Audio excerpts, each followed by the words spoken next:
Good morning, ladies and gentlemen.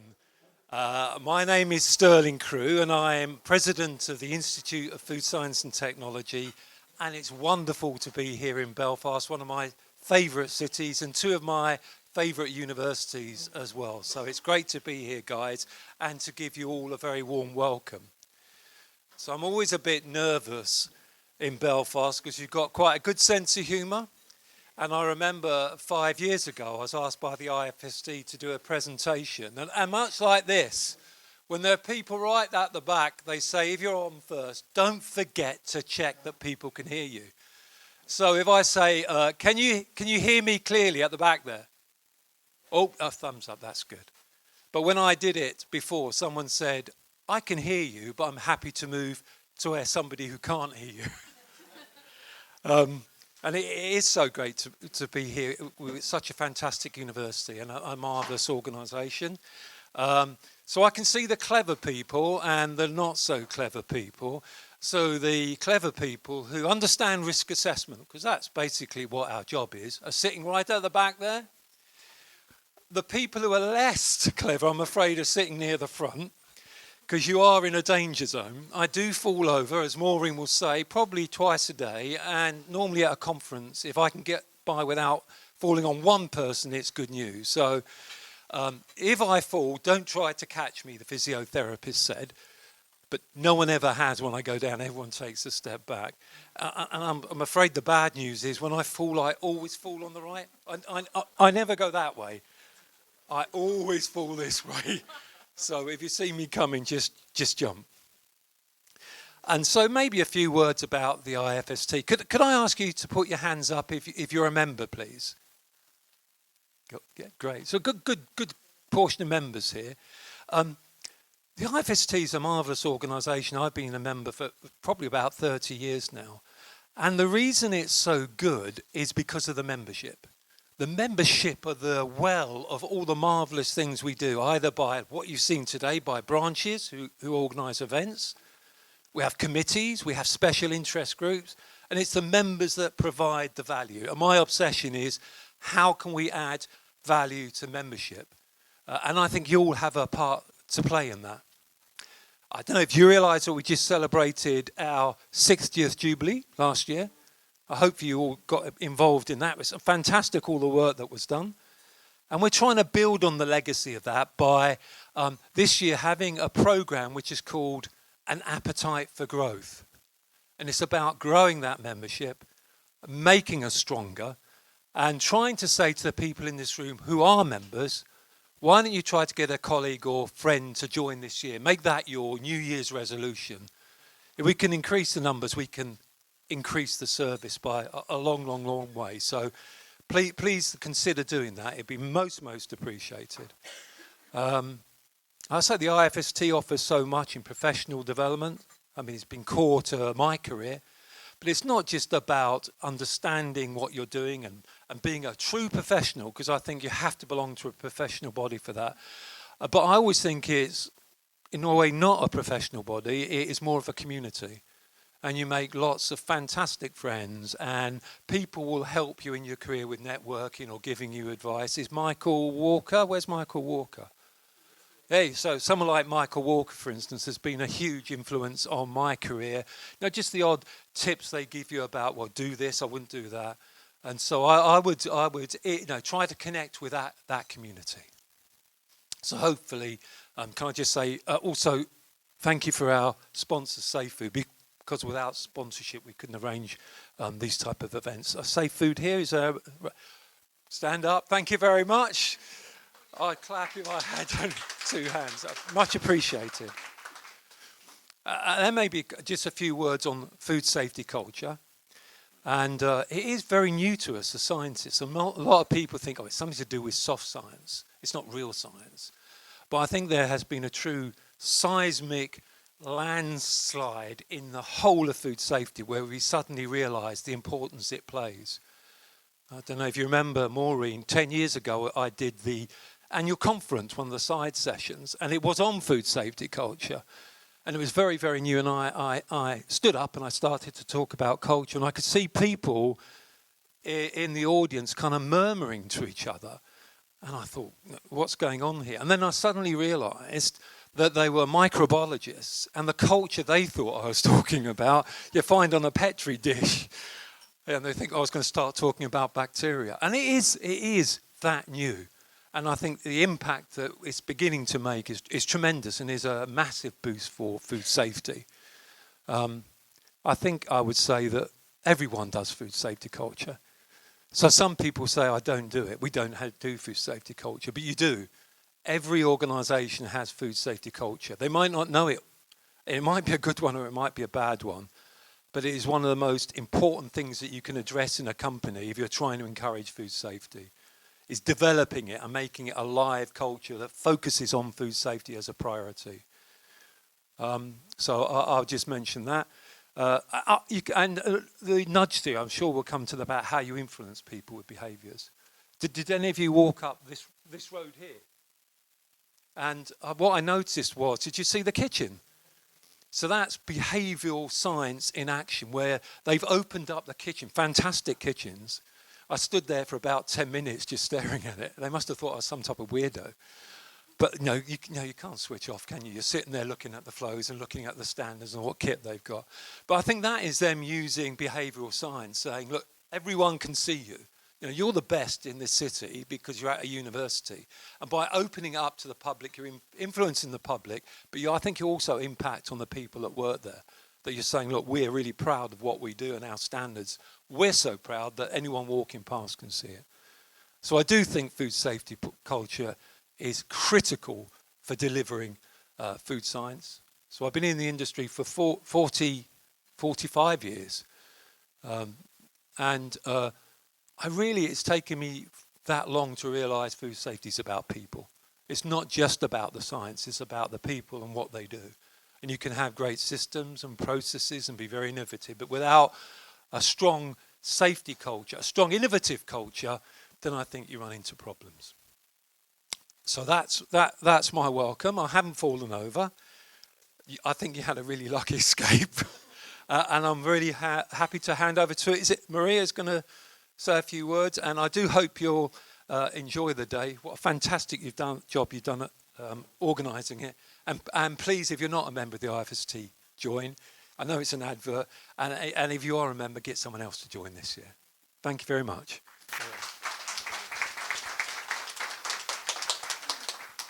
Thank you very much, Sterling, and it is an absolute delight to have you here in Belfast for this wonderful event.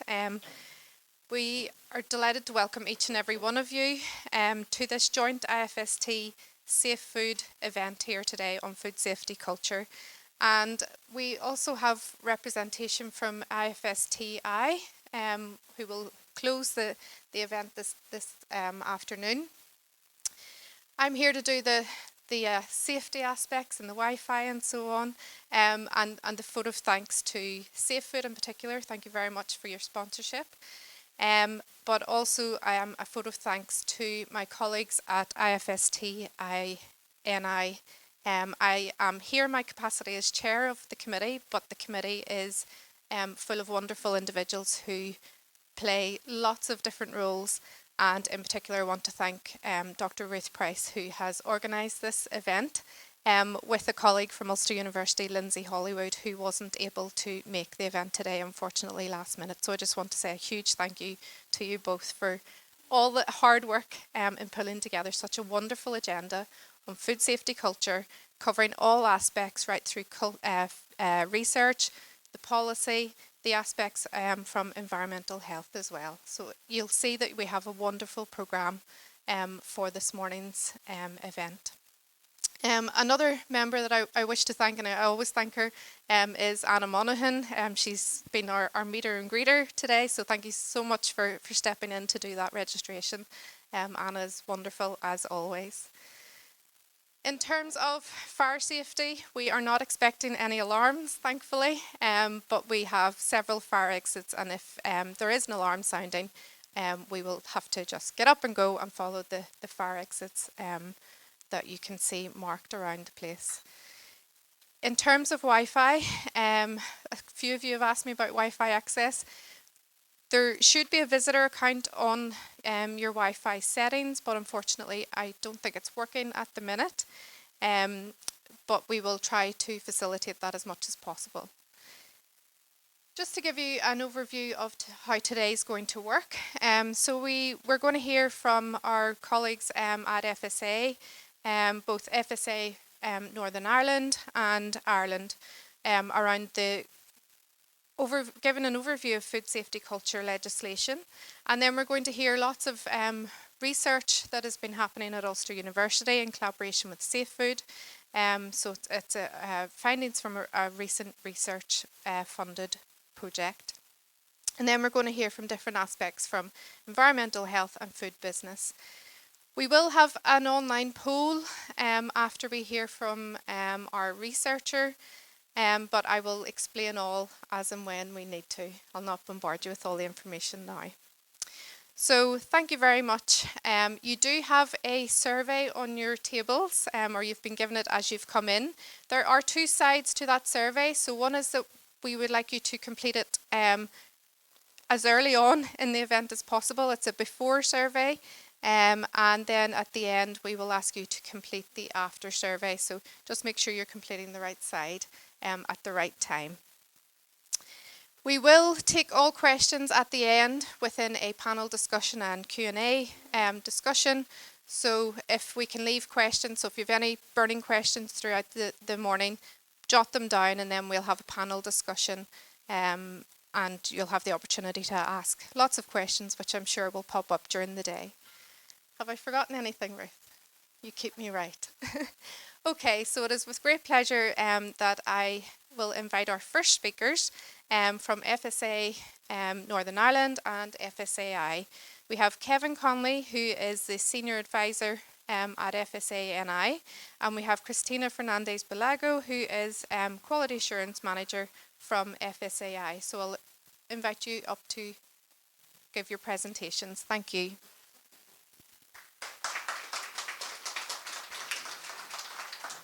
Okay, everybody hear me at the back there? Thanks, Ruth, and thanks for inviting us here today and giving us the opportunity to speak about this very important subject.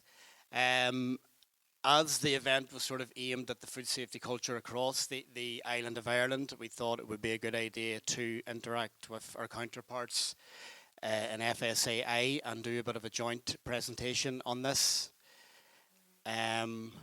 So it's going to be a shared presentation between myself and Christina here.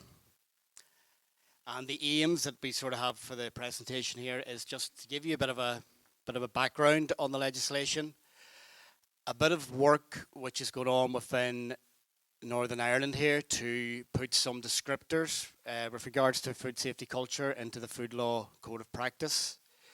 We're going to have a go, if possible, of trying to define what is food safety culture. And then Christina is going to take over and go into some of the challenges for the operators and regulations, a bit on some of the EU guidance that is currently available, and a bit of work that's been done in the FSAI through their Food Safety Culture Working Group. Due to the fact of various things going on in Northern Ireland with Brexit over the last few years, we are sort of hold the hands up time behind the wall a wee bit on this, but it's within the last 18 months we've started to be thinking about it. So FSAI are a wee bit further down the road if I'm thinking about this, and that's where their working group is coming from. So background to the legislation: the EU adopted Regulation 2021/382 in March 2021, which introduced food safety culture into 852/2004, Annex 2, Chapter 11A. As this regulation was implemented post-EU exit, it has not been adopted within UK law. However, due to the Windsor Framework Regulation, 852/2004 is applicable in Northern Ireland, meaning food safety culture is a legal requirement here and can be considered when local authorities are undertaking official controls. So 11A's food safety culture provides some of the following evidence, and we'll go into these in a wee bit more detail in a minute about the wording of it, but basically commitment of the management, leadership towards production of safe food and to engage all employees in food safety practices, awareness of food safety hazards, of the importance of food safety and hygiene by all employees in the business, open and clear communication between all employees in the business, availability of sufficient resources to ensure the safe and hygienic handling of food, and the implementation, of course, the food safety culture shall take account of the nature and the size of the food business. So if anybody's really interested in opening up regulations, I don't know if anybody is really, unless you have to, that is what you will see chapter 11 now. So we got down the side there, those bits that I spoke about there. And then on the other side there, you'll get what that management commitment shall include. So that is how it's laid out in 852, Annex 2, Chapter 11A. So, as regards to who it applies to, Annex 2 of Regulation 852 applies to all post-primary food businesses, including approved processors, registers, distributors and retailers. It does not apply to your primary producers, to your likes of your farmers, etc. It does not apply to them, but anybody else outside of primary producers, this regulation will apply to you.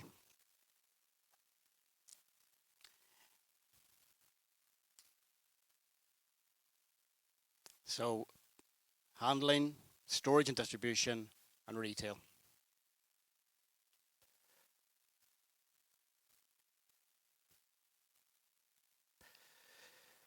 So just having a bit more of a sort of closer look at some of the wording within what it says in Chapter 11. You can say it, food safety operators shall really put in sort of meaning must, under the legal terms, establish, maintain and provide evidence of an appropriate food safety culture. Another big one you can see there that we've highlighted there is commitment of the management, leadership, engaging all employees, awareness of food safety hazards, and the importance of food safety and hygiene by all employees in the business, communication between all employees, availability of sufficient resources, and then sort of taking out some sort of them management commitments, putting the onus again on the management, integrity of food hygiene, ensuring that there's appropriate training, encouragement of continual improvement. And of course, as I said before, implementation of food safety culture will always take into account the nature and size of the food business. Now just to touch briefly on what we're doing here in FSA NI at the moment.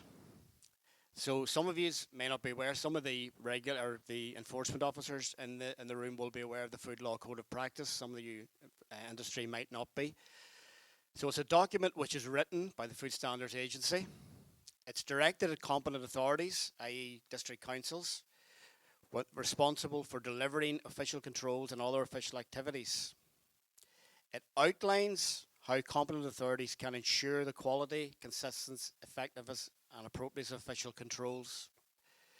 Competent authorities, as you may or may not know, have a statutory duty to enforce the requirements of food law, including 852, and have regard to the Food Law Code of Practice when doing so. Currently, the Food Law Code of Practice across the three nations, there is elements of food safety culture already sort of in there, and probably things that businesses are already doing, whether they know it or not, which I think has already been mentioned.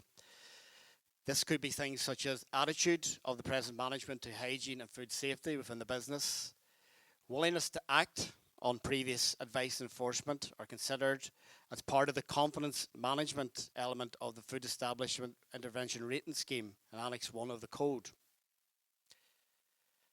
So this assessment, when the competent authorities are out doing their official controls, contributes to the confident management score, which is part of the risk assessment scoring, which is translated then into the published food hygiene rating under the mandatory food hygiene rating scheme.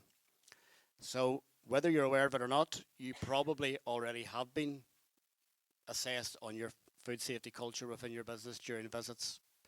However, food safety culture itself as a term is not currently used in the Code of Practice guidance.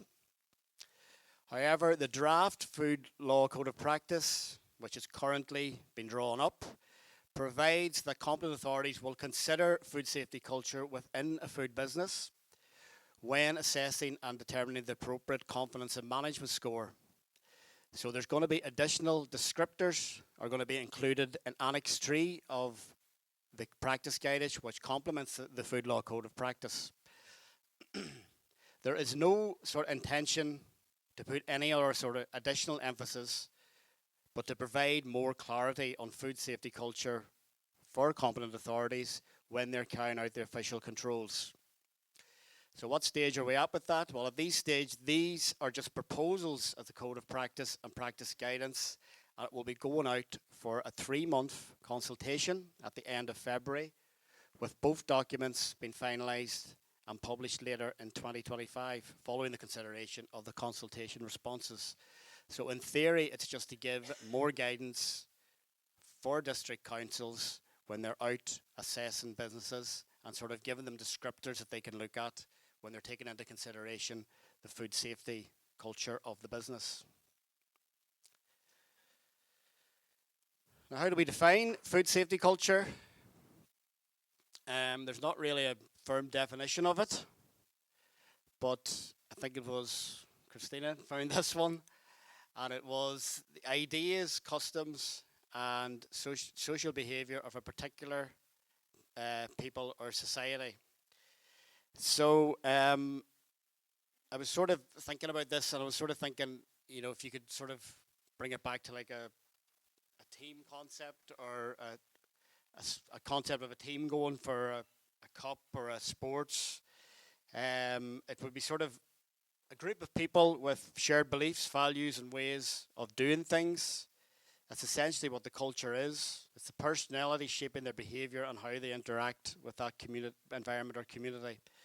So we could just sort of apply the same logic to food safety. Everybody pulling in the same direction with the goal, you know, of the goal of continuously improving food safety. And it's food safety culture is like the way of a manager of a sports team. Is the team obviously mirrors the personality of the manager. The same could be said for an FBO within a business, that it's the culture throughout the business could come from the personality at the top. So it's really just that management commitment as well. So Christina is going to take over now and go on to speak about some of the challenges for operators and regulators. Thank you. Thank you. Hi, everyone. So, ideas, social behavior, mindset, this sounds like a new wording that it came to play in the food science legal requirements. So, the implementation of the food safety culture legal requirement poses challenges for operators. As you can see on the screen, there is all this wording that is being brought up in the legislation. Establish, maintain, provide evidence, appropriate, what means appropriate, nature, size. So are we looking here in something that it has their own identity, or food safety culture is something to integrate in our current systems, in our current food safety management and HACCP? And how far is something in between? How do we put this in place? How do we put this in what we are already doing? Food business operators might face several challenges in complying with these requirements. First of all, demonstrating commitment to management and establish a strong leadership can be very difficult, above all for the small businesses that they might not have like a clear defined roles, or that the resources can be limited. Ensuring awareness of safety hazards across all employees requires an ongoing training, and effective communication can be time-consuming. Open, clear communication, another requirement in legislation, can be also challenging, especially in business where there is a high staff turnover and language barriers. availability of sufficient resources. What is sufficient? And finally, the requirement that acknowledge the nature and size of food businesses. Translating this into practical implementation can be complex, requires careful consideration of individual business circumstances, and potentially leading to inconsistencies in implementation.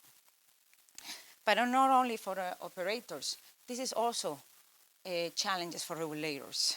The same, provide evidence. What is appropriate? How do we take in consideration the nature and the size of the business? And then all this definition of the beliefs, the behaviors, like we're used to regulating food science and regulatory science, but now we have put into play social science. And again, how we evaluate elements like commitment to management and leadership. This requires more than simple procedures or clear roles. It's demanding an insightful observation from inspectors.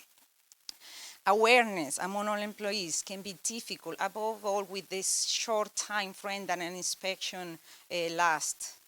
Open and clear communication requires observation and may be influenced by language barriers during inspections. Availability of sufficient resources, again, what we consider sufficient. And finally, adapting the assessment to the nature and the size of the business requires flexibility and professional objectivity. So to shine a light on all these challenges, Commission note on the implementation of food safety management C355 aims to help FBOs to understand and implement food safety rules and to competent authorities to assess them. So it focuses on good hygiene practice, HACCP, and food safety culture between other regulations. It offers clear explanation and examples to help businesses to meet the requirements. This guidance meant to be a helpful tool. It's not legally binding, but it can be used for both food businesses and authorities to ensure that everyone understands and follows the rules. Introduces the term of adaptability, flexibility. The rules can be adapted to fit different type of food business, as legislation says, to take in consideration the nature and the size of the business. But it's still an universal commitment. While the approach may vary, all food business operators must demonstrate a commitment to safe food handling. And provides assessment strategies where small businesses may demonstrate food safety culture through direct observation, and large businesses may benefit from a much more structured approach. Some extra guidance on this Commission note is that still focus on the legal requirement, like still the need to comply with A52, provide assessment methods so auditors can evaluate the food safety culture through staff interviews, observations, behaviors, focus on awareness and commitment, and offers a tailored approach. In this Commission notice, you can actually find 2 examples of a checklist and a food safety indicator. The first one is like a checklist for competent authorities, where they can assess with a yes/no questions the level of food safety culture in place. And the second one could be used for food business operators, where it gives an idea of the level of the food safety culture within their organization, and offers like an assessment of a 5-point scale. So it gives it can even help to identify areas of improvement.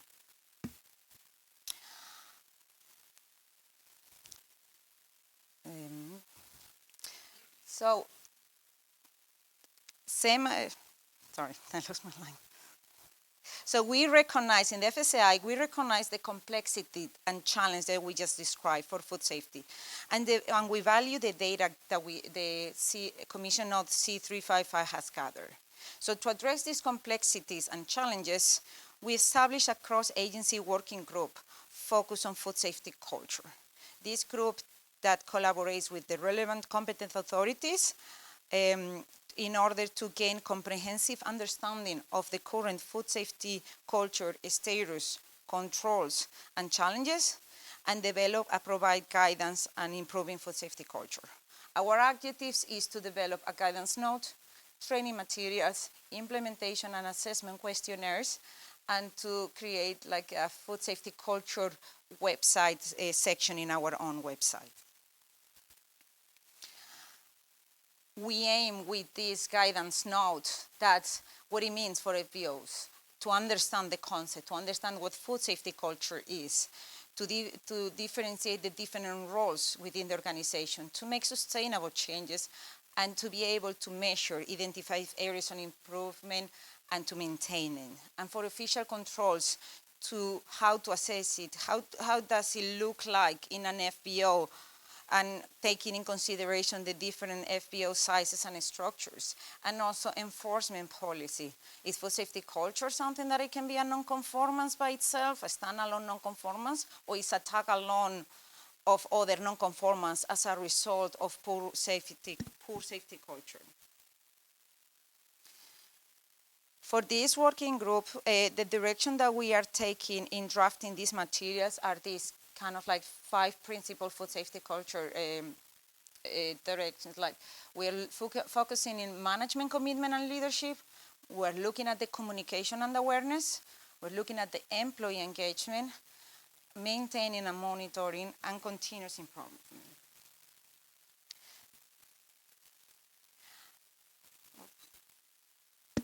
And as we have seen before, and as the previous overview, we are facing the same challenges of subjectivity, the evidence, the appropriate to size and nature, and the definition of the roles and responsibilities.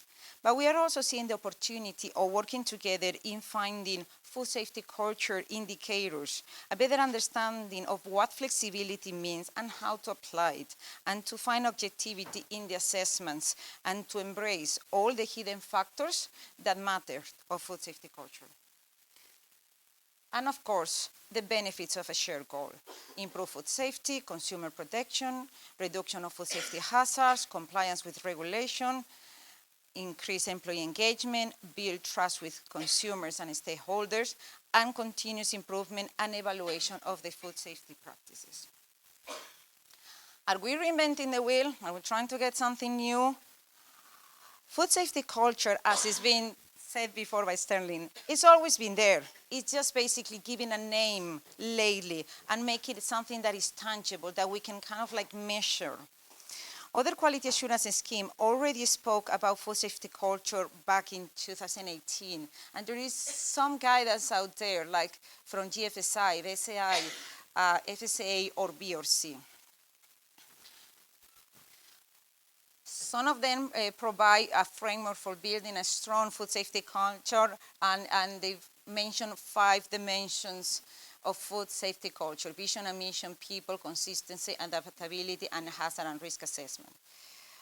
Other ones propose more guidance points to help organizations to develop and implement a robust food safety culture, like understanding the fundamentals, establish governance, understand maturity, change plans, key function and preparedness, and embedded with food safety management, evaluating and sustaining improvement.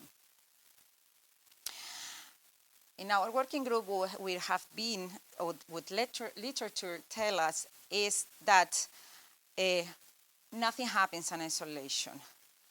Behavioral science can frame a policy based upon, and we are lucky that in our group, we have the presence of Christine Anderson, that she will be here later on. She's behavioral science, and she provides so much insights about how to a legal requirement to be successfully implemented. We have to take in consideration the context, the challenges, and the population. So, what we found in literature? We found in literature that a definition of food safety culture, a broad definition of food safety culture is the way things are done around here when no one is watching. It's not enough just to provide information to employees. It's to ensure safe food behavior must align with these best practices.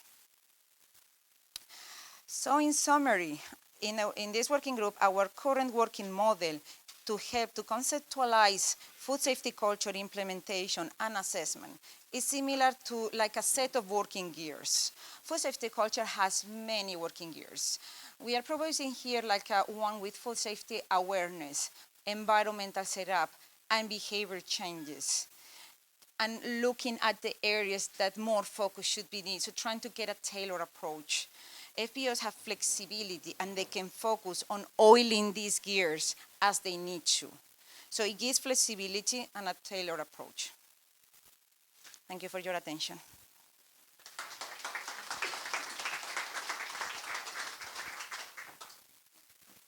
Thank you very much, Kevin and Christina, and it's lovely to hear about the shared understanding of food safety culture across the island of Ireland. So now we're going to hear about some research that has been sponsored by Safefood and conducted by Sean McCallum from Ulster University. So I'll pass you over, and afterwards we will have a poll and I will facilitate that. Thank you, Sean. Morning. So I was involved in the research here that went on with Ulster University, again sponsored by Safefood, so thank you for that. And we were looking at the attitudes, barriers and facilitators to establishing a strong food safety culture in small food businesses. And there was quite a big team involved, Una and Ruth and Alan, who are all here today, and then the others as well. And Lindsay was the main kind of driver of it. She's unfortunately sick today, so that's why she's not here. Just to kind of give an outline of what I'm going to talk about. So I'm going to look a wee bit about the regulation and context, albeit it's been very well explained already, so I'll be quite brief on that. Then just about the rapid evidence review that we done and had published. Then we also conducted a lot of stakeholder discussions, and again a few of them are here today, so thank you for all your help with that. We then done a large survey of a lot of food safety businesses, and then we had some follow-up discussions off the back of that. And then finally just were recommendations. So again, the regulation context, it all kind of came about due to the new regulations in food safety culture that came in 2001. And as was mentioned, it's applicable across the whole of Ireland just due to that the Windsor framework. So the Irish Republic and Northern Ireland are both kind of fall under those regulations now.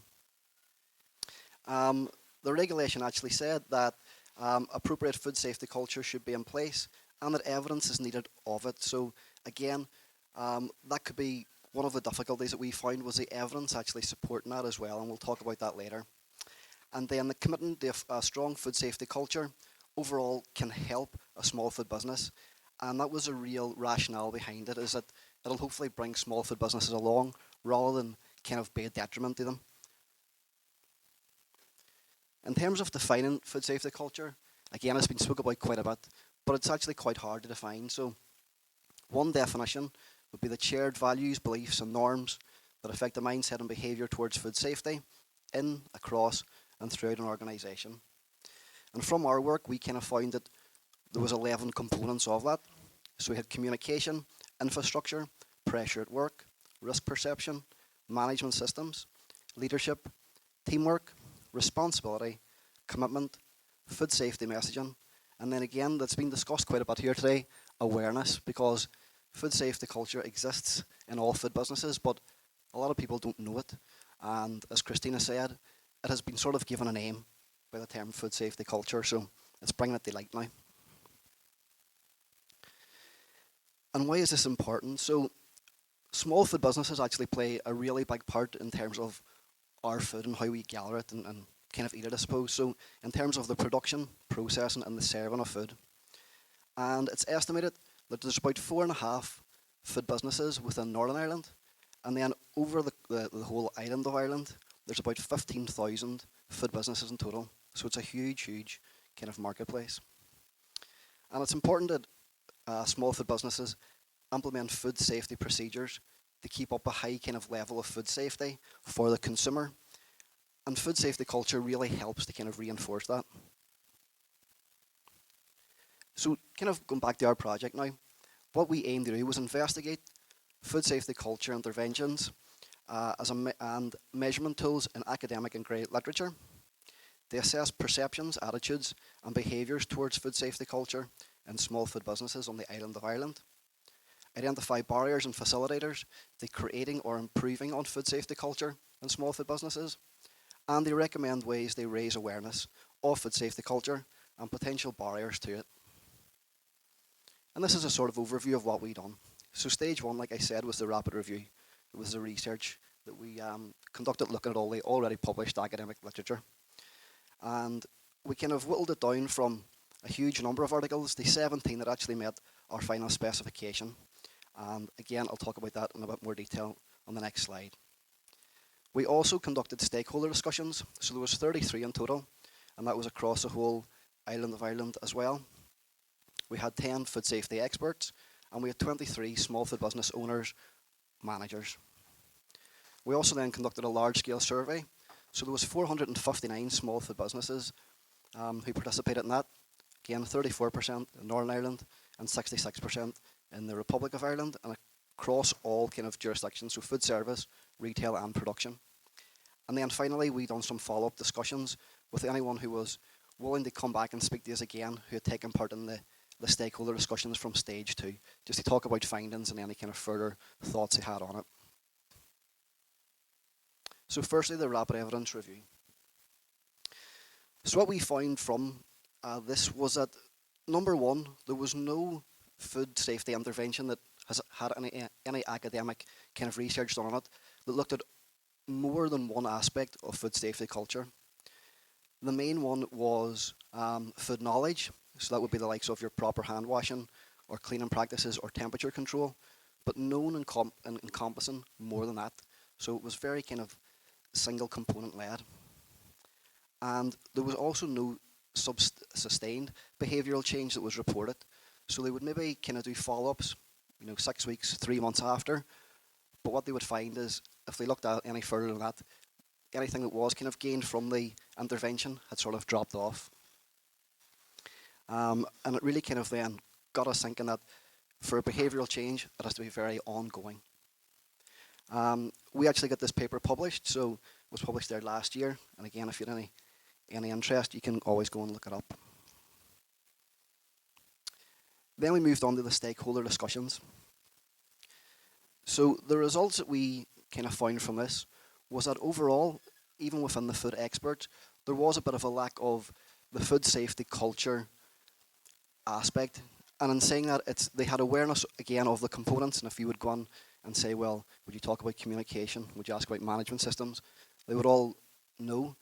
But when you asked specifically about food safety culture, it wasn't so well known. And again, that's been kind of maybe 3 years ago now these discussions started.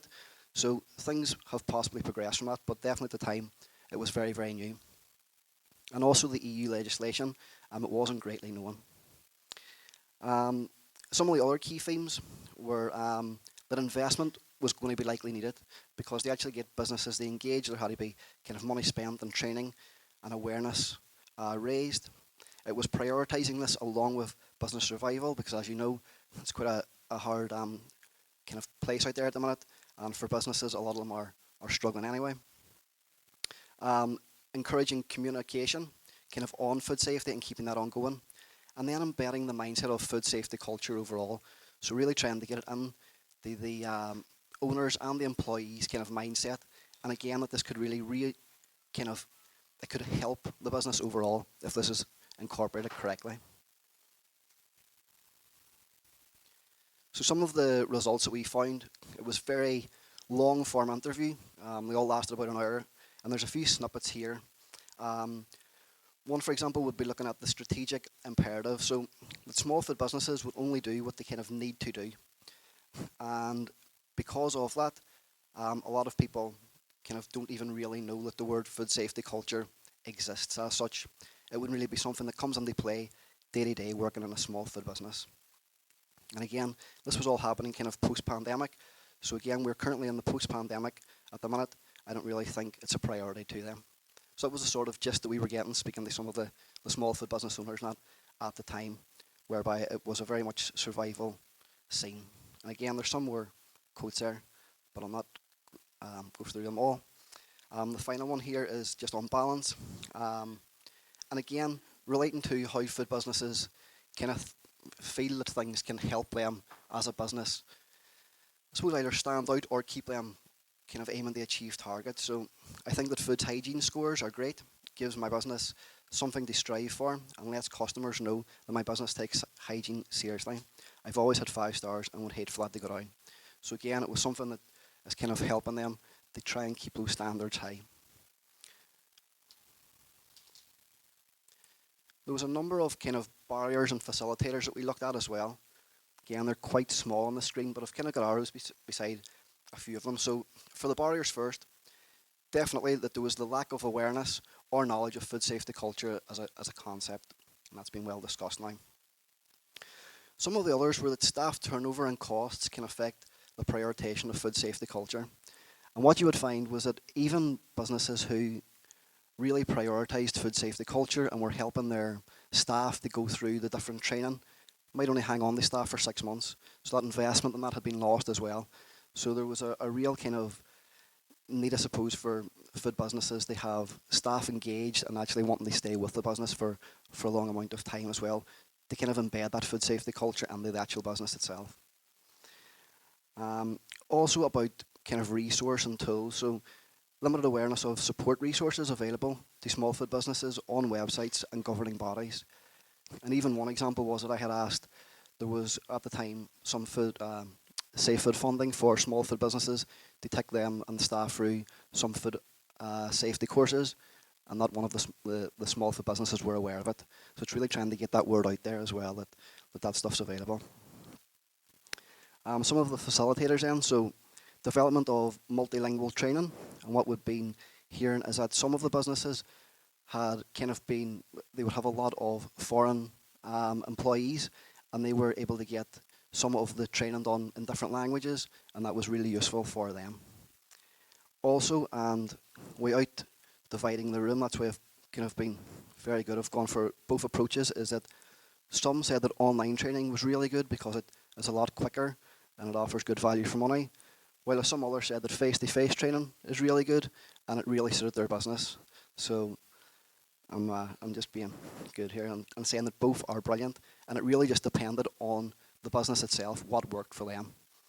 So moving on now to the survey. So we had the help of Cognizance, who were a big kind of market research firm, and they helped us to conduct this. And we were able to get 459 respondents. So 34% of those were from Northern Ireland, 66% were from the Republic of Ireland, and all food businesses, and they were all conducted by phone. We had a series of questions relating to food safety culture maturity, and that was adapted from research that had been going on in Brazil at the time. And all participants, they were over the age of 18 in a small food business, and they could either be an employee, an owner, or a manager. And this is some of the findings that we got from it. So it shows that the owners and managers surprisingly felt that leadership was the strongest component within the food business. It's almost like self-praise is best praise, but they were adamant to that. And the management system scored the lowest in terms of the owners' managers, and that would be the different maybe SOPs that they would have had in place. Operatives were slightly different. For them, responsibility scored the highest, and communication was actually the lowest score that they reported, showing that maybe management felt the communication throughout the company was really good, but the employees mightn't have seen that then on the floor themselves. One of the really surprising results from this was that there was actually a reported very high awareness of food safety culture and of the EU legislation. And it's kind of what then prompted us to conduct the follow-up discussions, but it could really fall kind of in a few different ways, because in some of the food businesses, especially the production one, there was a definite increased knowledge of food safety culture, because under their standards, they needed to have more of an implemented food safety culture, and apparently that had been going on for quite a few years now. So within those businesses, there was awareness, and that could have been more discussed. Or there could also have been a slight lack of kind of clarity on that food safety culture, could have been taken for food safety or an element of it. So it was a kind of result that we weren't expecting, but all the same, it's there. And again, it could have a number of kind of rationales, but we decided that the follow-up discussions with the food safety experts and food business owners was the best way to go about trying to determine what was going on. We then invited all the participants who had taken part in the first kind of stage of discussions with the food experts and the food business owners. They come back and chat again. And some of the main kind of findings for that was that harnessing a holistic approach was very important. So again, trying to get it in that food safety culture is not just hygiene, it's all those different components that we discussed on one of the earlier slides. The cultivating a clear understanding of food safety culture was very important, and it's across the board. So even having better definitions or better understanding of exactly what it is and what evidence is needed to show that you have it in your business is very important. And that supporting small food businesses with appropriate resource would also be really useful. So for example, this individual said that they would normally have to go to multiple sites to try and find out a piece of information or just rely on search engines, rather than having a one-stop shop at a resource they could go on and have plenty of reputable information there. And that then takes us to our kind of final recommendations. So a whole systems approach for intervention of food safety culture would be required. And again, it would be not just trying to improve knowledge or one aspect of it, it would be trying to incorporate a kind of food safety culture wide approach in their business, and involving both food handlers and the food business owner or manager, because in a lot of the research they were left out. It was simply the food handlers. So having that kind of strong leadership as well is clearly very important. The introduction of a multi-functional tool. So again, this could help for the measurement of food safety culture, and it could be used by the EHOs and also the small food businesses, just to kind of give a gauge of the level of food safety culture overall and how it's impacting the business. And I think a real big impact of that would be linking business performance, the overall food safety culture. And it would be really interesting to see that, because you would imagine that the better the culture within that food safety or within the food business, the better potentially the profit and that the business would operate. So if you could almost get the buy-in through that, it would be very beneficial. Business-to-business campaigns. So this would be looking at raising awareness. So maybe if there was a small food business who was really excelling in terms of the food safety culture, if they would be willing to share that kind of finding and advice with other small food businesses, and again, that peer-to-peer approach. Also the development of training courses, more so specific to food safety culture. Like I said, trying to get away from just the knowledge learning to a more, improved communication, improved leadership, all of that, and how that could be implemented. Possibly then the development of a food safety culture network. So again, just where individuals who are interested in the space can get together, discuss ideas, best practices, and then that can be filtered down at a more local level. A resource sharing area, and again, that could be, like I had said, about having the one-stop shop of maybe a website that's having templates, multilingual resources that, say, a business could print out and give to a member of staff, or leadership role models. So they were definitely the templates, so having, information that they could give the staff, and that came across a lot from the small food businesses, especially if they had international workers working there. And then, it's not currently there at the minute, but the food hygiene rating scheme got very, very good reviews from anyone we spoke to up here in Northern Ireland, and it would be something that could be considered for the Republic of Ireland, again, to kind of show businesses with really good kind of food safety and food safety culture. And then finally, just the tailored support services. So this is maybe a little more futuristic, but again, it stemmed from the fact that a few of the business owners said that a lot of their staff would be constantly on their phone and on apps, and this could almost be a good reason to be on a phone or an app, because you could have an app that would have a lot of this information there, possible chatbots, different resources for food safety needs just on your phone as an application. And then just on the future direction now. So again, it would be nice to design, develop and implement an intervention within small food businesses to improve their food safety culture. Potentially an investigation on EHOs, understanding the measurement of food safety culture in practice, involving the design and testing of a user-friendly scoring scheme. So if you see any emails coming out, then it would be good to get your support. And then setting a baseline of food safety culture awareness and implementation that could be used to measure effectiveness on a business-to-business campaign and food safety culture on its components. So just to summarise all of that, we can look at the rapid evidence review, and it really kind of highlighted that food safety culture interventions are lacking.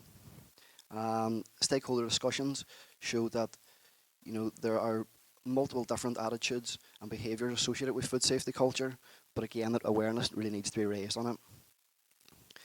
The survey provided a good snapshot of the kind of local awareness and level of awareness of food safety culture and the different components of it and the ranking of those within the businesses.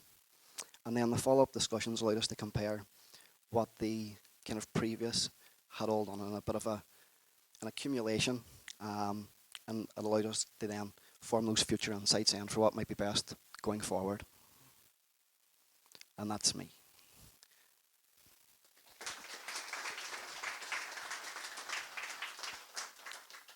And I think now we're going to do the poll. So, Yes. So thank you very much, Sean, for going through those wonderful results. So we're going to have a bit of audience participation now. If I can ask you all to lift up your mobile phones and connect to the Wi-Fi if you haven't already done so. There's just a few questions that we're going to go through, and it's a little bit of a poll around the recommendations. Okay. If you log on to nearpod.com, so it's NEARPOD, nearpod.com, just on your internet browser. It should work. If the Wi-Fi isn't working, if we could ask you to log on to your mobile settings for Wi-Fi, if possible. There should be good network range here. Apologies that we are still having problems with network.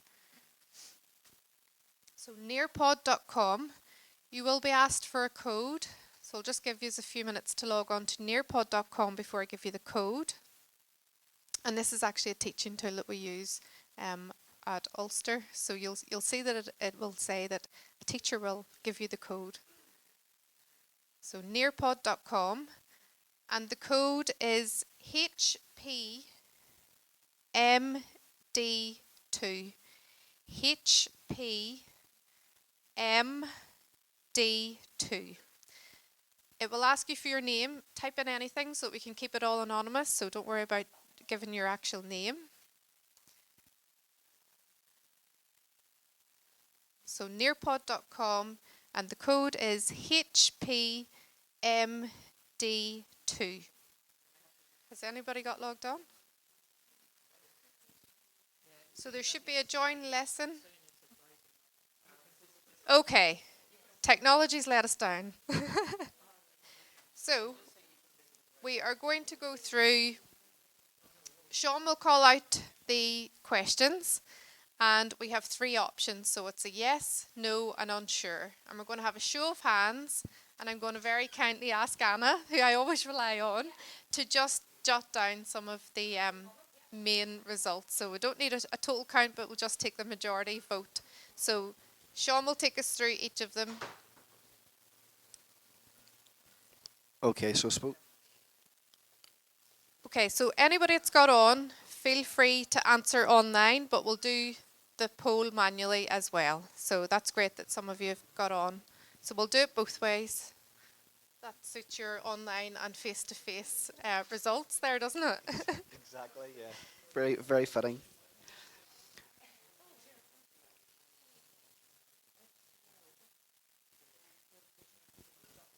You shouldn't need to register if you're on nearpod.com. There's you just select the enter code to join a lesson. Join lesson and then enter the code. Okay. But we'll satisfy everybody's needs, and we'll do it both ways. Okay? HPMD2. Okay, so I will do question one, quite small here. So the first one is, do you agree that a whole systems approach for interventions on food safety or culture is required? And a hand up would be an agree.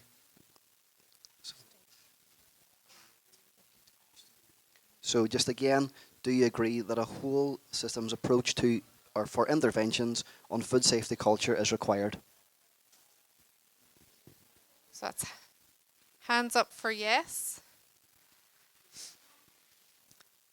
Any hands up for no? Any hands up for an unsure? Okay, that's... Okay, so if you're using your mobile phones, it should have moved on to the next question, but Sean will read out the question now. So number 2. Would a multifunctional tool for food safety culture measurement and auditing be useful for EHOs to better assist the cultural aspects of food safety? And so just again, would a multifunctional tool for food safety culture measurement and auditing be useful for EHOs to better assess the cultural aspects of food safety? And again, we'll start with hands up for yes. Any for no?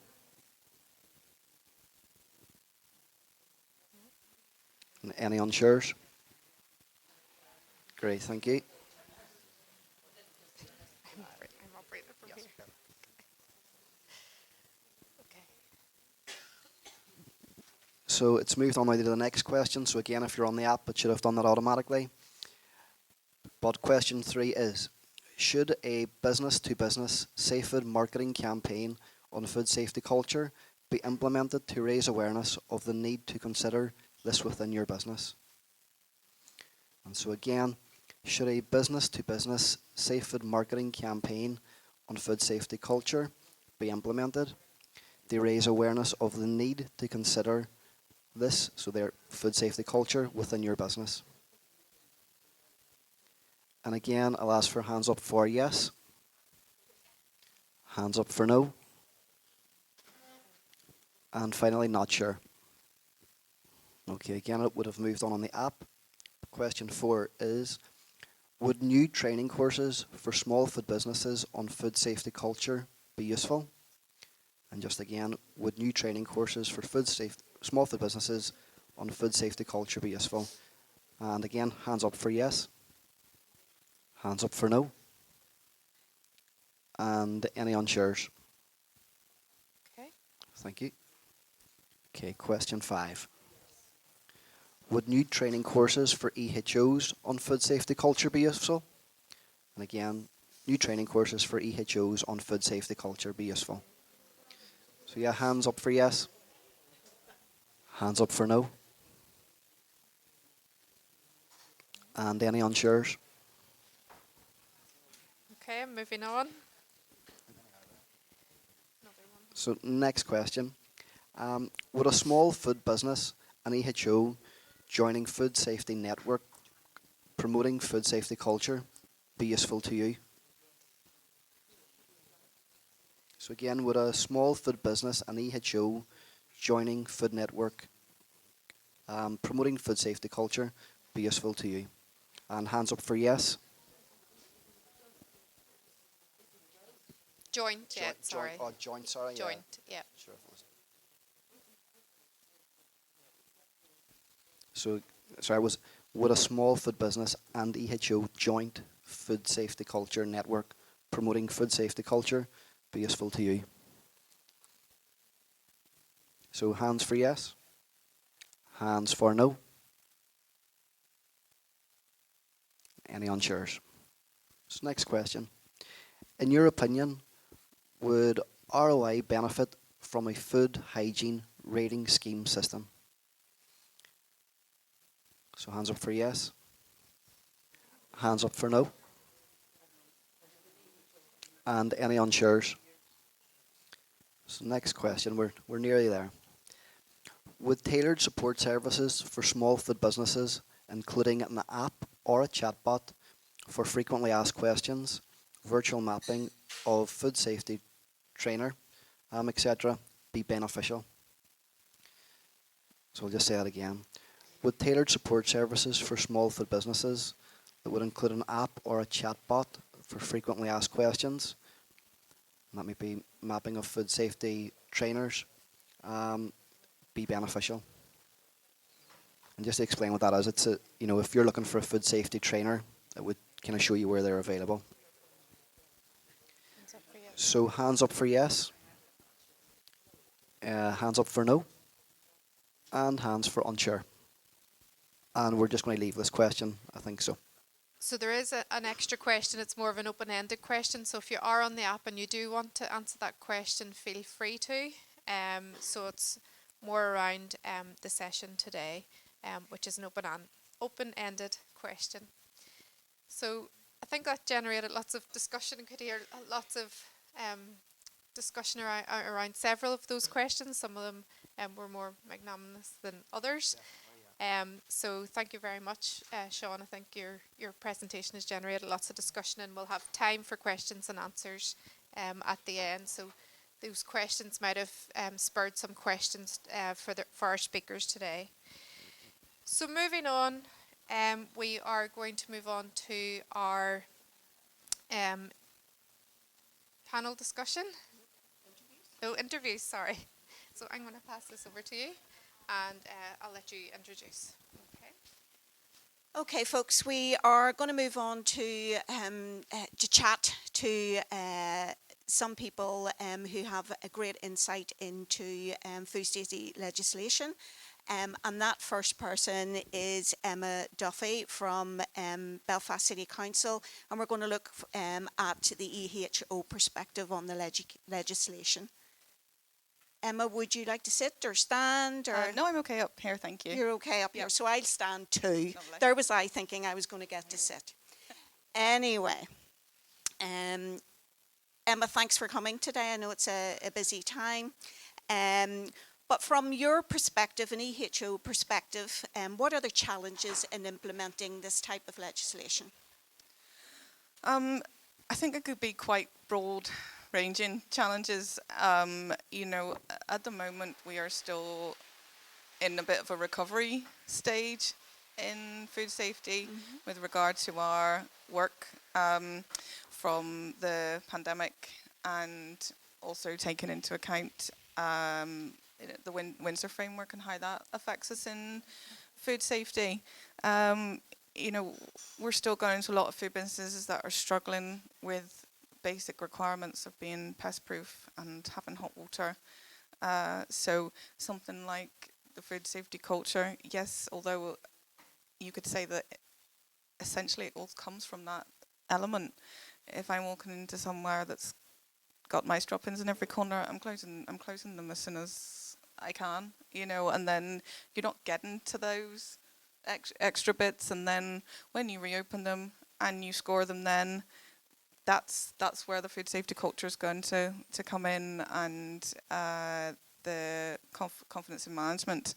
When I did the talks with Sean, Sean caught me just on my return after having a baby in the pandemic. I was just back from maternity leave, so quite honestly, I'm not actually sure I could even remember my name, let alone what I did for my job. And he was asking all these questions, and but it really did get me thinking, and I was incredibly honest, probably to a point that maybe too honest, that I go into an awful lot of small businesses, and food safety culture is not a term that they've heard, they understand, they know what it entails. From a scoring point of view, as an environmental health officer, we would look very much and call it confidence management. So they know a third of their score is their record keeping, their HACCP, their training, but that term is not something they're used to hearing, especially the further down the command chain that you go. So I think it is certainly getting that correct message out, and there will always be food businesses that want to comply with new initiatives, with legislation, and there will always be ones that are struggling from day to day just to keep their staff or keep their door open, and that will always be the challenge, you know, as a food safety officer. As Sean touched on it as well, you know, high staff turnover is a real problem, and it's not always a reflection on a poor safety culture. It is the fact that we are still post-pandemic. People are really struggling. The businesses are not getting the same footfall. They're having to close on days of the week. Mondays, Tuesdays, we're seeing an awful lot of that. And only opening at the weekends, which then doesn't maybe suit, say, young families that need to work around school hours, and it's all those factors that come into play when you look at the food business as a whole. So I think the question that Sean said about getting whether we believe it's a whole system approach is needed. It has to be that. We can't stand and talk about food safety culture, and it has to be from the top down. If it's not all of us, we all have to be together, because it's us. We are given that message, and that goes down, and it has to be a mirror image. Otherwise, it's not going to work. We all, as my boss always used to say, we all need to be singing from the same hymn sheet, and I think that will really help move this forward. Yes, so it's a holistic approach, really, in order to ensure that it happens at the end of the day. So what type of training or resources or support would help you in assessing food safety culture, do you think? Elements of it are certainly already happening within the way we score in the confidence and management. But obviously, since the pandemic, an awful lot of our training has moved online with webinars that can be pre-recorded, and there's an awful lot more online. You know, we're very paper orientated in our job, and it has been a real shift to more electronic resources. And I think definitely, padding that out and having that available for us would be absolutely required. We have to carry out consistency exercises to ensure that we're all scoring the same within the rating scheme. So having the food safety culture included within that in the coming years would be good as well. Obviously, actually having the terminology, the food safety culture, put into the scoring system. We train a lot of new staff coming in, so officers like myself are taking out newer qualified EHOs, and it's making sure that we get all those correct messages across and the training when we're doing it, to make sure that it continues, so that it's not very much, well, I could stand in a food business for 5 minutes and tell you the food safety culture, but it would take a newer officer the best part of a day. You know, it's something that you do learn very much on the job. And for sorry, I just want to double check. Yeah, so I think I really liked the checklist that was spoken about by Kevin, and I think that having something to mark against, although we always try and be careful not just to be like a eyes down tick box exercise, but to be consistent, we do all need to be asking the same questions and looking for the same things of what has been decided we will mark for food safety culture. So consistency is important. Absolutely, absolutely. Okay. So I'm going to put you on the spot now. Have you any examples of good practice that you could share with us today? I really had to think about that one. Some things that I have, when Christina said about, what happens when the boss isn't there, that's what I see on a daily basis. I very rarely see the boss in our medium and small food businesses. And yes, when you do your inspection and do your rating and then go back and do the revisit and then you see the boss, it's a very different story. But what I have noticed since the pandemic and is a real move towards certain shops, especially like coffee shops, seem to really be going more down that sort of ethical and sustainable route. And that message really is coming from the management down. And because it's a smaller food business as well, the managers and the owners tend to be there. They tend to be there more on a daily basis. And the clientele then and, the users, especially within Belfast with the, the tourists and obviously the students have, it's widening the footfall. Yes. I see it more and I notice it more than I did prior to the pandemic. And I think that given maybe like that as an example would be good for newer businesses or newer officers to see this is where we see it and this is where it's good. And then, you'll probably find straight away the big companies, the big hotels, they'll have this ticked off, they'll have it done, no problem at all. But the work is with the smaller companies and smaller organisations. Absolutely, and the training that was done with Safefood and the small food businesses, we had quite a good uptake in Belfast for that, and we do then see that reflection down the line in our inspections of the work that's put in prior to opening a food business, which is good. I can see another research paper coming on there, about sustainability and the link with yes, food safety. Absolutely, yes. I'm just going to check to make sure I hadn't.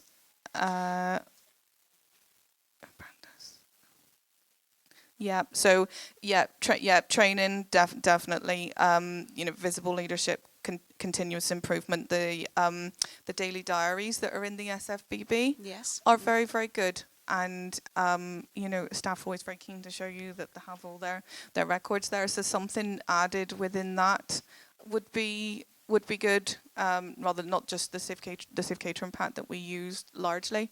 That would be good for good practice as well. Well, thank you very much, Emma. You've given us a lot of insights there, and I'm sure there'll be questions at the end when we're doing our roundup. Oh, do I have to do future developments? Don't worry, we can ask you that later. Oh, that's fine. I talk too much. I think it has to be technology and practical resources. I think so. Absolutely, for the way forward. We'll probably need to be less of a dinosaur and move with the times with modern technology. And it's don't say anything about the Wi-Fi. Not about the That's Wi-Fi. okay. Thank you. Thank you very much, Emma. And now, folks, I'd like to have a chat with Steve Orr. And Steve is the director of Bodega Bagels. You may have passed it on your way here today. Do you want to come up, Steve?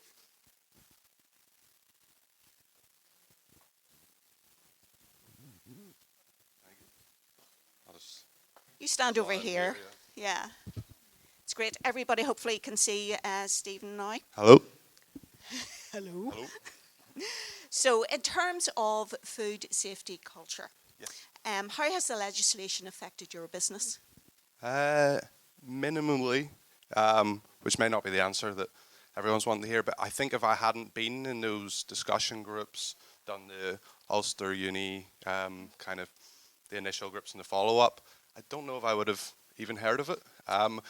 Obviously, we've just opened across the road. I have a newborn at home, so my external, anything that happens sometimes gets missed. So I actually chatted to a few people that we were neighbours with in Trade Market, because there's about 10, 12 small food businesses were there before it shut down, just to kind of ask, do you know of this new legislation? And nobody did. Interesting. Yes. Partly that is because we're obviously very busy. It's quite a stressful profession to be in. But we also just get bombarded with emails from third parties trying to sell apps, trying to sell digital ways of tracking things. Are you ready for this? Are you ready for this new EU legislation? Some of it's Irish companies, some of it's UK, some of it's EU. And it kind of gets to the point where you just stop reading them, because you maybe could get... I kind of went into this because I was from the corporate world, to get away from emails and video calls and You forget never about get away from that. them. I probably get as many emails now as I used to. So it's not really impacted us at all in terms of the new.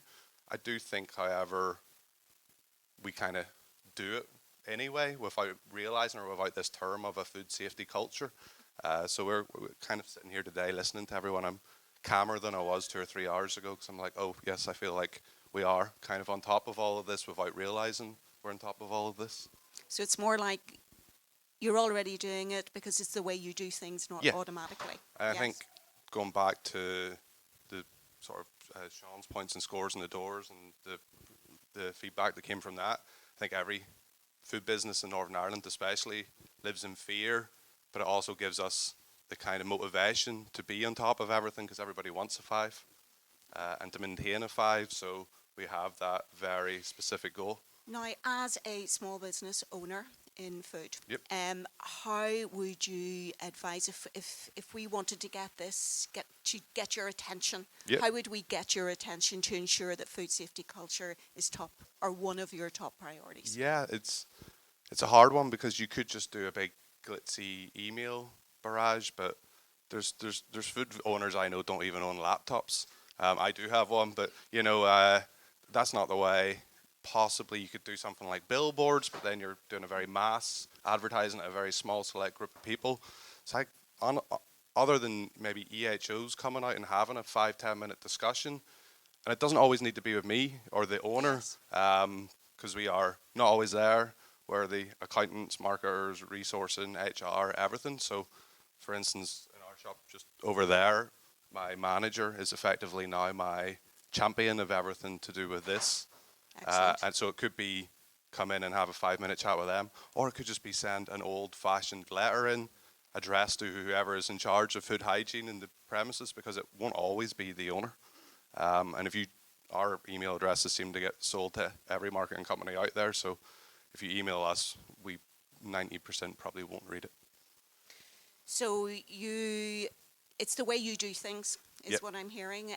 So have you any advice then to someone else starting up their business that might need to think about the food safety legislation, or now that you know in more depth? Yep.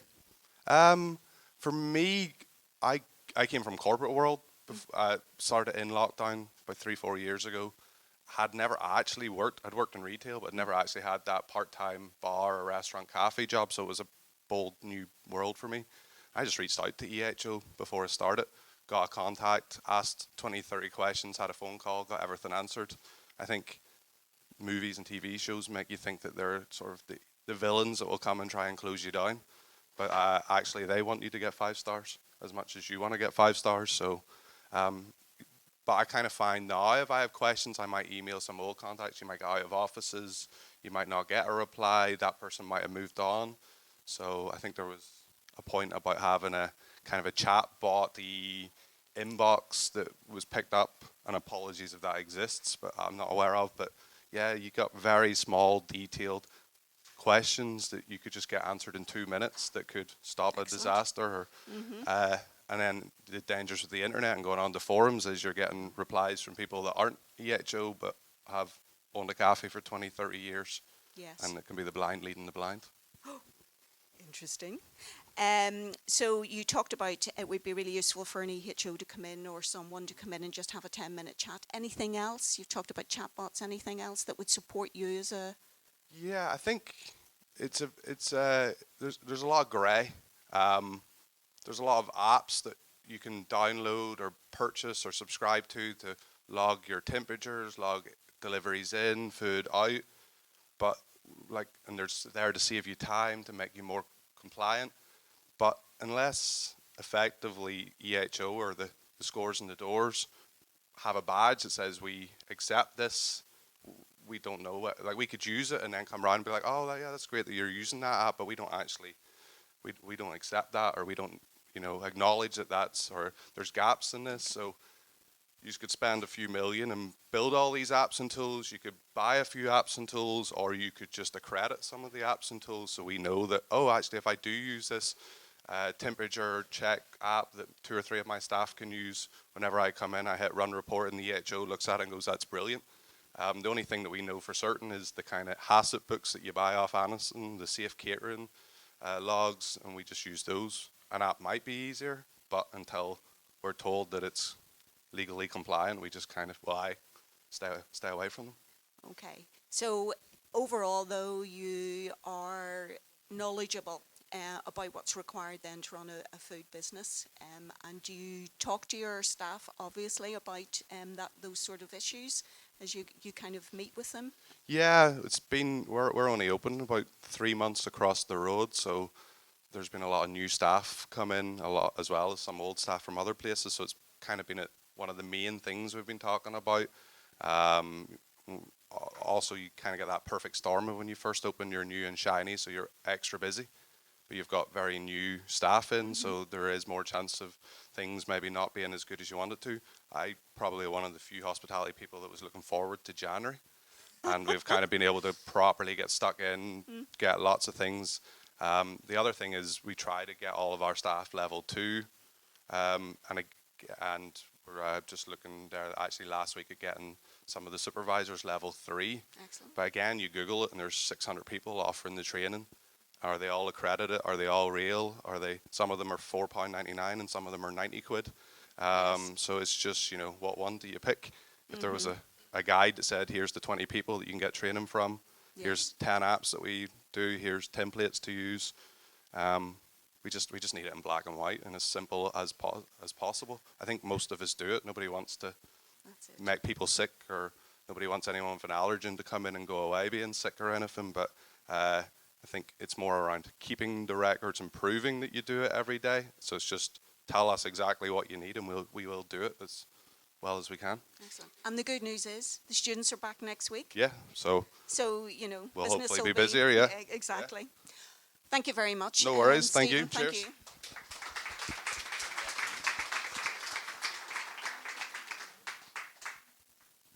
Okay, thank you very much.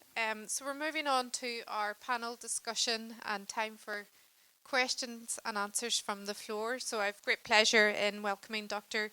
Linda Gordon, who is Chief Specialist in Food Science at Safefood, and you're going to chair the panel discussion. Thank you. Okay, thanks Maria. I'd like to invite all of our speakers to come up and join us here for our panel discussion. Also joining us are Dr. Marie Wagner-Miller who is a senior lecturer here in Ulster University. So I'd like to invite you as well, and Kristen Anderson, who is a colleague of Christina's from the FSAI, and so I'd like you all to come up and join us here. If we have enough chairs, I hope we do. We'll grab one from here. Do we need an extra one? Extra chair here? Are we okay? We're okay. Great.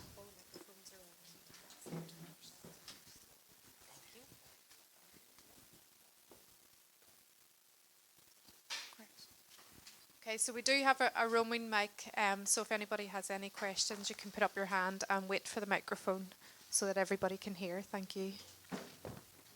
Brilliant. Brilliant, thanks. So I suppose just to get the discussion going, and I'll open it to the floor in a minute, but I suppose I just wanted to follow up on one or two of the points that were made during our session earlier on, is that, and I think it's something that's important to mention, is that there are things that a small business are doing now that can contribute to, demonstrating their food safety culture. So I think it's important to get across, and I think that has come across today, that it's not necessarily a whole new, brand new thing. People are actually doing things already.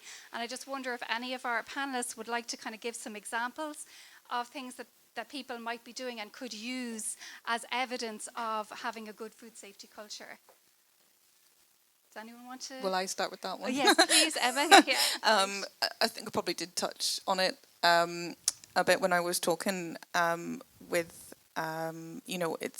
it's largely, I suppose, can be seen in paperwork trail, but also, very quickly walking into a food business, whether it has a good food safety culture, and that is a skill that you learn over time, but certainly the daily record sheets from the SFBB would be good for help keeping the paperwork trail for that. Really, I guess it depends on what exactly the FSA decide are the specific requirements. Obviously, we're regulated by them, so we do as they say, and then the businesses do as we say, and it all trickles down. Absolutely, you'll find a lot of people really do just like to get the documentation that's online or that we provide, or is available from the Food Standards Agency website, which is absolutely brilliant. But you will also find food businesses that go it alone and make up their own ones and how they interpret certain things, and as long as it is consistent, I kind of feel like with this one, we will probably learn a bit from the food businesses, not so much us going in and saying, well, actually, this is what we want from you. It has to work for them. Otherwise, I think it's not going to happen. Does that make sense? Perfect, thanks. Yes. Thanks, Emma. Do any of the other panelists want to contribute? Yeah.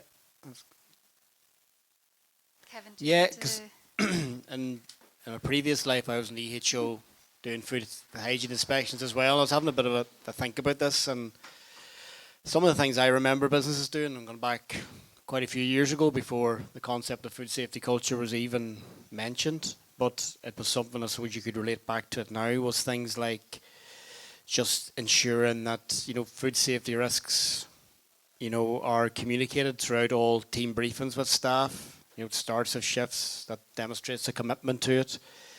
Regular cleaning schedules, things like that there are all, for me, good examples of good safety culture. Supplier checks.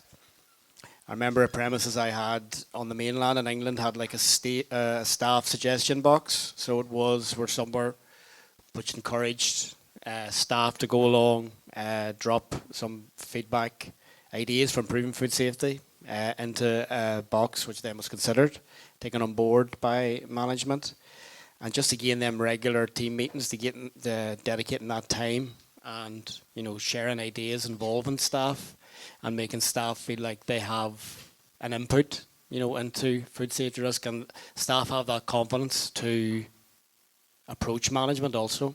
Just a few examples I've just picked up over the years, but I'm sure EHOs are out on the ground these days might know a wee bit more than me now. Great.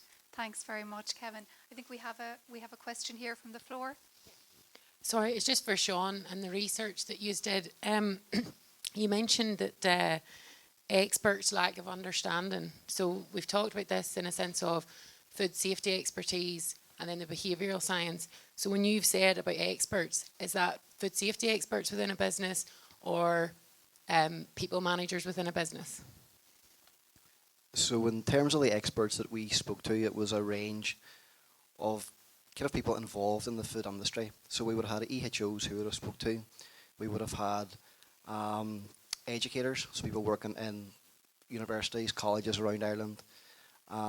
Also kind of consultants that would go on to some of the bigger, so say M&S, they would work alongside M&S and kind of take them through their food safety practices and those sorts of things. So it was a real kind of range of people.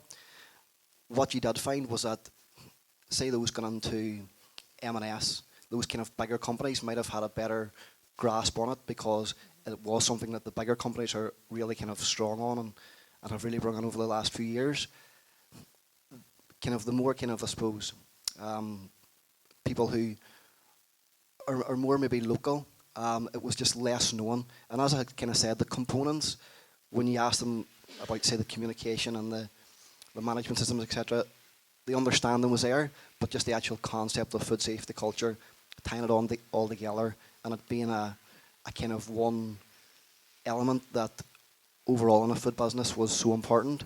There was just that bit of, I suppose, putting a name on it was what was lacking, rather than the understanding of the importance of it, and maybe a lack of understanding of how big an importance it actually was. You know, because sometimes I suppose you think if people know how to kind of the knowledge to wash hands, they keep stuff clean, that's enough. But really, from our research, it showed that strong leadership was so important, that having good communication so important. All those different aspects were as important, if you like, as keeping your hands clean, keeping your work surfaces clean. You know, so it was all there. And then just another one, you've said that you've marked it using a maturity score built of 9 components. Could that be something that's brought into how it's audited? It definitely could be. The scale that we got was from research that was being carried out in Brazil by Coca-Cola. So it was in all the factories in Coca-Cola, and that's where we got that score from. It seemed to work very well there, and it seemed to work well in our research as well. And we feel that the main components that we were looking at were definitely big components of food safety culture. And I think it's something that could be rolled out, as you say, within a scoring system on a more local level. I think it would be very, very useful and possible. Yeah. And then just one other one, when Stephen was talking, it's just interesting around businesses don't know if a particular system will be accepted by an EHO. I'm not sure, but is there a platform where, you host, like, I don't mean sharing days, but if one company has used some technology that it's shared out at a council level, oh well, this is what one company put in, that could also serve your needs, or because it seemed to be when Stephen was talking, there's a bit of hesitancy to maybe move forward because they're not knowing is it going to be okay? Is it the right thing to do? So I don't know if that's like a networking thing between small businesses or a shared platform for saying, well, this company using case studies, I suppose, of what's going on in other businesses. But that could be competitive advantage. I'm not too sure, but it's an interesting one, just when he brought it up. So, just to touch on some of that, just because it's, at local authority level, we aren't allowed to advocate or suggest or recommend a training provider or a system of work. And yes, that can be very frustrating because you kind of feel like you're just saying, well, make sure they're accredited and, Google it or use the yellow pages. But at the same time, it is very frustrating, which Stephen touched on today, that if there isn't that direction, then yes, they could be using some cowboy and completely get took for a ride, and I think we should be able to keep a list of training providers, accredited ones. There is a list of that within food safety, but absolutely there should be. I think there should be more, but we can't be seen to be choosing one over the other. Yes, yeah. So that does come with a frustration, but where could be very useful if there is the business to business or the app, when it's recommendations between food businesses, so it's not coming from, the regulatory point of view, that that could also be where something like that could be beneficial, and I could really see that working down the line. Yeah, definitely. And just throughout the research, I had the opportunity to speak to some quite high caliber restaurants as well, Michelin star and that. And their practices, they are using all the technology. They have all the fridge sensors. They have everything digital. They have tablets all over the kitchen. They're just popping stuff in. So they are really making use of that technology already, and they're finding real benefit from it. And in speaking to them as well, they were quite open about what they do and what works and maybe what they've tried and doesn't work. So although the kind of business to business competition aspect would be there, I think if it wasn't technically your competition per se, maybe a very different type of restaurant or industry, there could be definitely that collaboration where knowledge is shared and it could benefit all. Yeah. I think we have another question over here. There's a lady just here, and I'll come to you maybe after the lady here in the middle. Hello, my name's Kathleen Donaghy and I'm Environmental Health Officer, and sitting here with some colleagues just to, I suppose, give environmental health perspective from my viewpoint. So I suppose for me it's getting back to basics, and I know we're talking about technology and I think that's just a kind of a means to an end. For me it's the basics here. There's nothing has changed as such. This is something that we've always, I suppose, have under our competence and management, which we continue to assess during inspection. Our training that we have, obviously a legal platform for as well. And for me, when I'm going into any food business, small or large, it's about assessing their implementation of their HACCP and their prerequisites. It's about looking at their training, and there is that gut feeling, and like Kevin was saying, it's just like going in and finding out, and we're talking to businesses, what do you do at the start of a shift? Who's responsible for allergen control? Who's responsible for, to keeping the temperatures today? It's those basic communications, like the same as, how many covers have we coming in the day, many special parties have we coming in, and all those other things. So it should be every day, and giving then the staff the opportunity. And it's not only giving them the opportunity, it's creating, a platform for staff and within a business to feel acknowledged, to feel rewarded. And we have seen businesses now starting to acknowledge staff. Like, for example, in a recent audit, the way they acknowledged staff was by asking us as auditors to say, well, who stood out for you today? And that's somebody in the kitchen, that's somebody on the shop floor in a factory, and just giving that person an acknowledgement and creating that kind of motivation among people within the sector. And that can be done in a large or a small business. It doesn't take anything other than words. It's free. And, to me, it's not about creating new platforms. We have everything we need. As an EHO, I certainly would not be making anybody have tablets and all sorts of technology. Write it down. That's, for me, it's not about how you do it. It's just having it, and it's meeting the basis of the legislation.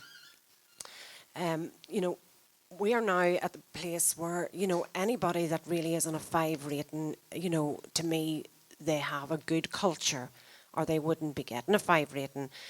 But our difficulty as EHOs isn't about the good businesses, it's about those businesses that we would see, really what we say, yo-yoing in scores. You give them, you go out, their prerequisites aren't there, the premises isn't clean, there's pest issues, they're not maintaining their HACCP, they're not training their staff. And it's not only about, I heard people talking about courses. Courses are fabulous, but it's not about that. It's about actually, like you say, how do we do it here? And that's what I'd always say to somebody, right, you've all got the level 2, that's brilliant. But we're finding, cross-contamination issues, and it's about speaking to people. When we're in, we talk to people, and it's about engaging with the staff and saying to them, right, what's your job here? And finding out, well, I do, I cook the food here. And then it's like, just saying, well, show me what you do. Show me how you take the temperature. It's just those basics that we've always done as EHOs. And in doing our job, we can determine what the culture is. And yes, make recommendations when we're in. And we do that actively.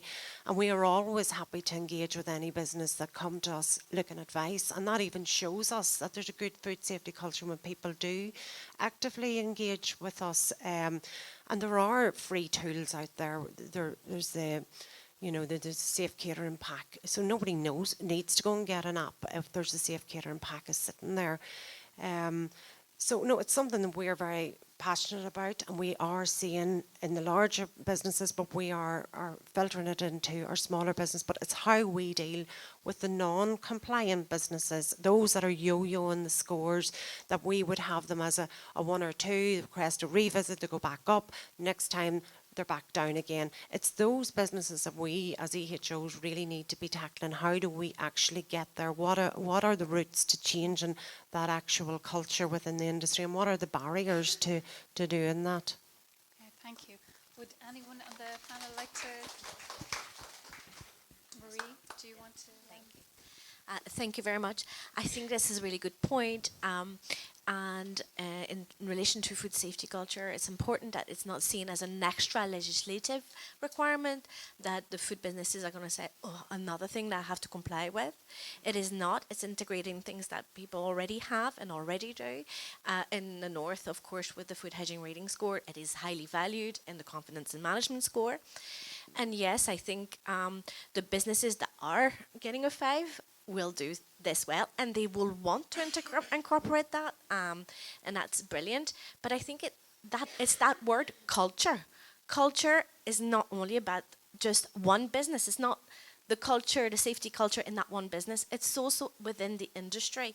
So those other businesses that are not compliant and that maybe that are not yet part of this idea of culture will be, it's pulling everybody to the top rather than.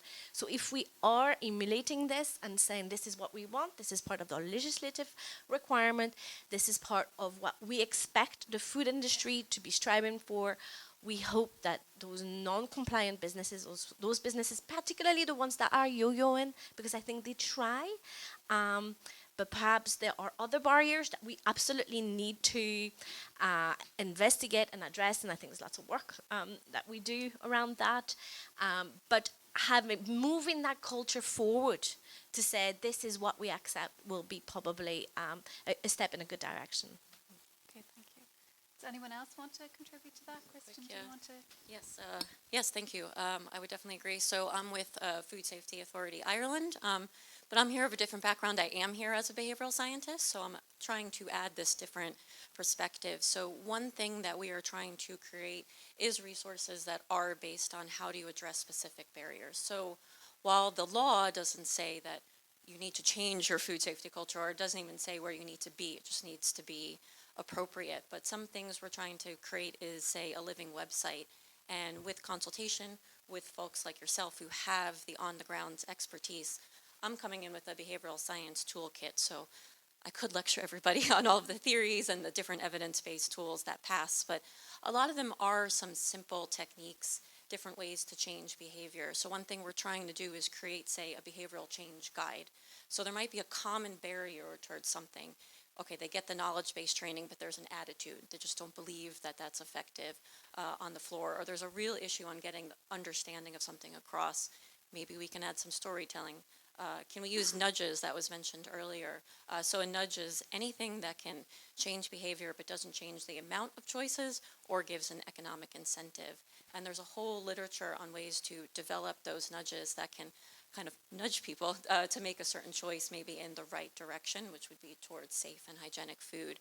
So how can we take all of these different theories about how they work, what works well for people, into a very simple way that food businesses or inspectors or anybody going out can maybe give some advice on how do you address that particular barrier, So that's just some of the tools that we're trying to come up with to maybe help with that. So if you see a particular barrier, can maybe provide some guidance that's quite simple on, all right, how do we make those changes to move towards that safe and hygienic food, to create that environment that's more conducive. Of course, mistakes will always happen, but if we have an environment that's more conducive towards safety, that's kind of the goal. So we're trying to create some of those resources, and so hopefully this year.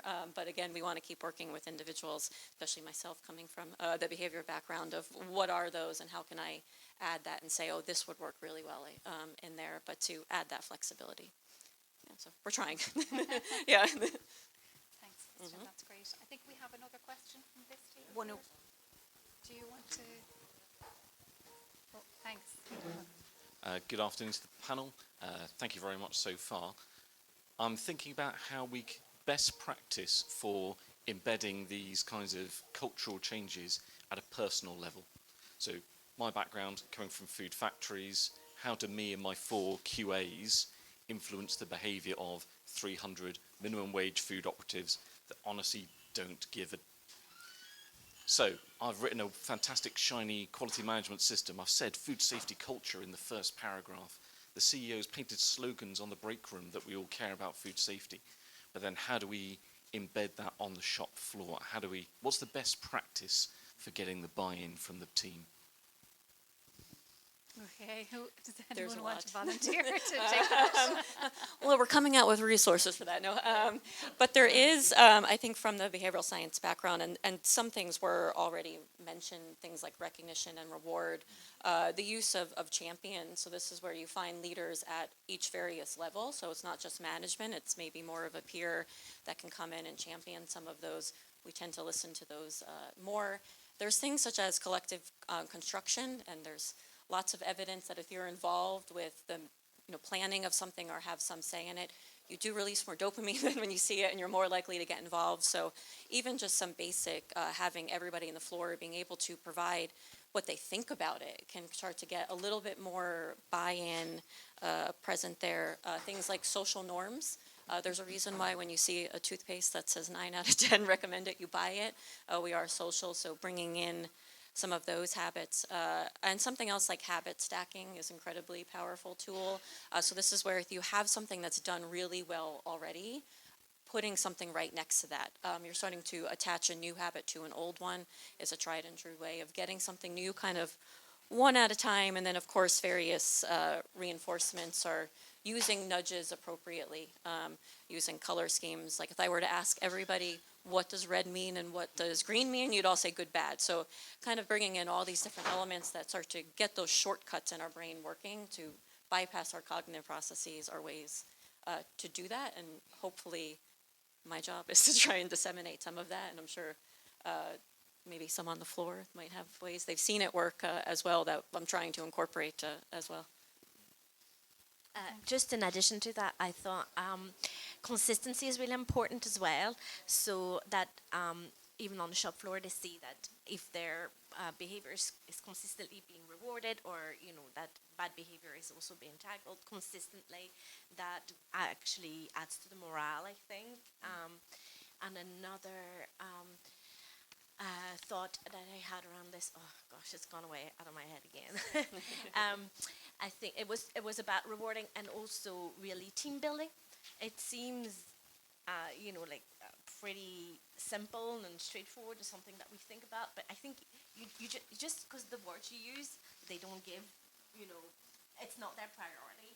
I suppose, do they feel as part of the company? How much value do they have towards that? And I think that's all built towards having this. The shared value. I think also what can be very frustrating is, we do our rating on the day. We don't go back and do it the next day. So if you go in on the day and you are seeing the employee that really doesn't care, and you've asked them all these questions and they don't care, how do you score that? I can see it happening because I can see all these things around me and I can see the paperwork trail, but I'm asking the employee and they do not care. So with regard to, you know, how you pull the food safety culture scoring bit in, I think it has to be very carefully done, because that might not just be for really, you know, big businesses, small ones as well. Like I can go into a newsagent and there is one member of staff and that's it. And that's the only person that I will see the whole time that I'm there, and every single question is directed to them. So, you know, that's where you have to be really consistent and use your knowledge as an experienced officer to be able to see the other things, and it's not just the answers that you're getting that you're using to score. Yeah, I can see that would be it is a challenge. Yeah.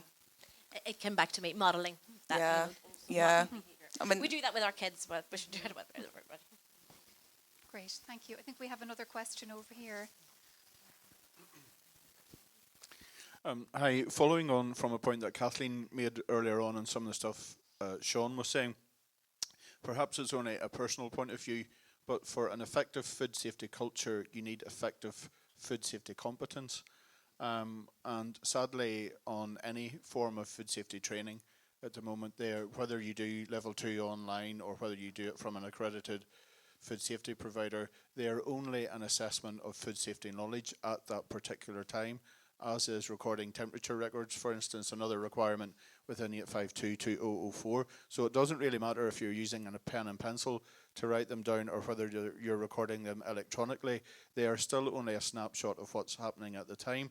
And I guess my main question is, if food safety competence isn't already being assessed by the local authorities as part of perhaps the confidence and management part of the food safety rating, for the new food safety culture inclusions in that, is it possible to up the assessment of food safety competence during inspections rather than just relying on physical records of temperatures and training records, which might not actually mean that much if the food safety competence isn't obvious to the local authority whenever they go in to conduct their inspections?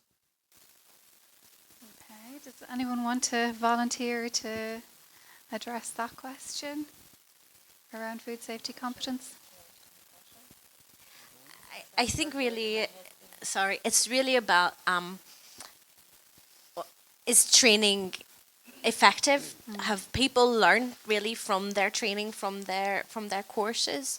And I think it is something that small businesses and big businesses can do. So I know that as part of induction in those big businesses, they take those online things, but that doesn't mean that the person has really